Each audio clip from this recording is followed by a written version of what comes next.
All right, it's truth time. Obesity is not a disease. It's a result of choices and your lifestyle. Now, I'm not saying it's easy, but it's not a disease. Don't buy into this crap that they're starting to sell now in media and with Western medicine.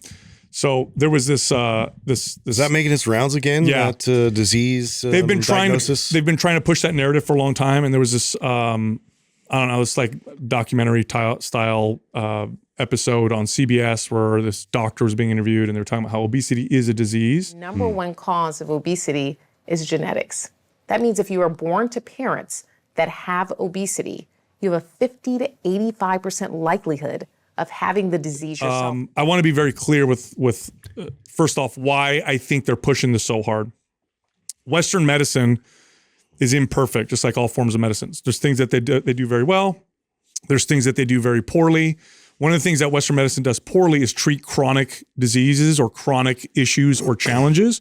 They treat acute things very well, but chronic things they treat very poorly, especially things that require lifestyle changes. Also, this is not a surprise to most people, but the Western medicine is driven heavily by its biggest producer of revenue, which is the pharmaceutical industry. What always follows when something is determined to be a quote unquote disease, what always follows is a medical treatment. Right. And this is part of the game. Part of the game is it's a disease. It's not a result of your lifestyle. It's not a result of your choices. It's not your fault.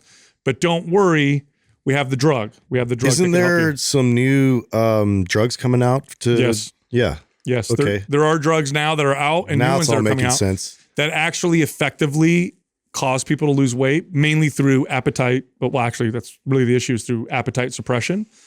And so I think this is all kind of going together. But look, here's your evidence for the reason why it's not a disease. Didn't exist not that long ago. Obesity was rare not that long ago. It was a wealthy problem. Is that true evidence though? I mean, there's got to be some cases where diseases come out of nowhere that we didn't have before, right? Well, if the disease is the result of your lifestyle, can you call it a disease? In other words, if let's say smoking increases by 5,000%. No, I don't disagree with you, but I don't know if what you said is evidence is that because it didn't exist before and it exists now. Well, is that truly evidence? That's a good question. So, or a good statement. So, what does a disease imply when someone says this is a disease? It implies that you have no control over it. Yeah, or very little control. Oh, yeah, little control. Yeah, there's nothing I can do. This really isn't something that genetic factor, or it's something like that. Exactly. And if you go back just not that long ago, a few generations, obesity was extremely rare. It's literally the result of our modern lifestyles, and I don't want to downplay this. It's not easy at all. It's not easy to live in a modern world and not become obese. Everything's actually designed to promote that, but it's not something that you can't do anything about. We've worked in this field for over 2 decades. You could definitely solve this problem. It's just going to take work. It takes work, yeah. And it's challenging. Do you find it interesting that this is resurfacing at the same time as the article that's going viral right now too, with the gyms are ran by like white supremacists? Oh man! I mean, I shared that article. That exercise, the white supremacy roots of exercise. That's what it was. Yeah. That's what it was. There's a propaganda. Right, like listen, it's a disease. Right, you can't help yourself, and oh, by the way, gyms are racist anyways. Like, isn't that weird? It's kind of like all coming around the same time. Like, and then you creating this hostile kind of vision of what like exercising entails. And then also, I shared the article with you last night. The FDA is about to approve some like super weight loss drug. Yeah. Mm-hmm. So it's like, oh, don't go to the racist gyms, and oh, it's a disease. Oh, let us help you. Take chemicals. We'll solve it for you. Yeah. No. Listen. It's if you take away people's ability to empower themselves and to affect positive change themselves, if you take that away from them, what you're left with are very manipulatable people. You have people now that are easily manipulated. When somebody does something for themselves, they care for themselves, they feel a sense of autonomy.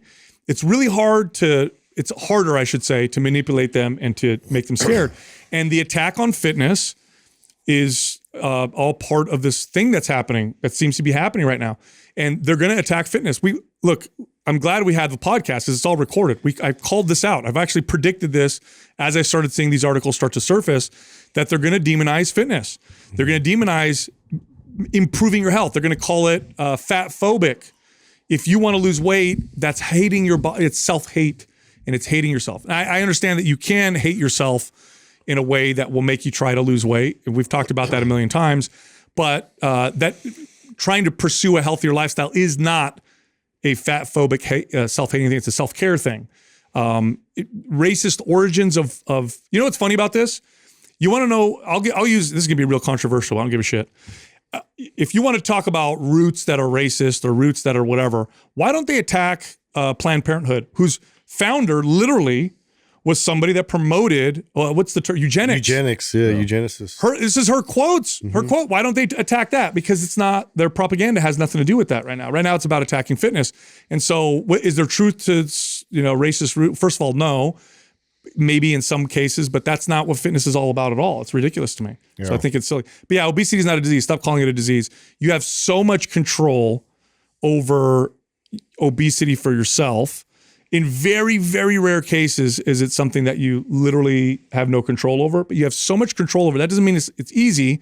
It's hard, and it's hard mainly because the world is organized in a way where being obese is the default. And being fit and healthy means it requires, you have to plan it out. Like you have steps you have to take in order to prevent it. Yeah, overeating was something that was hard to do in the past. Now it's so easy. Food's so accessible. It's so palatable. It's engineered to make you overeat. Activity was like the default before. Like you're going to move because you got to wash your clothes. You got to, maybe hunt. You got to build things. Like you're going to move. Now you have to schedule movement because everything's so sedentary. So that's all. That's just what's happening. Is you have to now organize ways to get yourself to be active, and plan and create disciplines and around nutrition in order to live in this modern lifestyle. That's really what it is. You have to be an advocate for yourself. I mean, and that's everything else out there really is going in the opposite direction and creating these solutions for basically all of our struggles. And meanwhile, the struggle itself is like where we get most of the benefits. And so it's interesting for me to see how that's like really just taking over all the landscape now of any kind of struggle. We're going to have to seek it more than we ever have before.